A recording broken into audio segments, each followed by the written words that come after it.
मुल्ला अली कारी अली रहमतुल्लाह अलैह आप इरशाद फरमाते ने आशूरा वाले दिन 10 मुहर्रम काले कपड़े आप फरमाते हैं कि ना पहने, यानी ये ऐसे अमाल ने जो आशूरा वाले दिन ना इंसान करे, जो करेगा गुनहगार होएगा।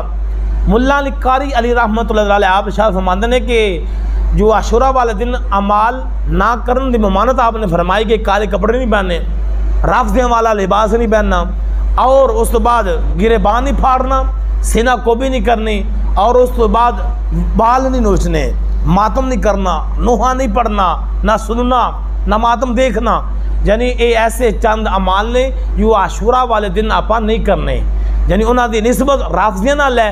ऐसे अमाल मुल्ला अली कारी अली रहमतुल्लाह अलैह आप फरमाते ने आशूरा वाले दिन यानी इंसान ना करे, यानी ऐसे अमल मना ने।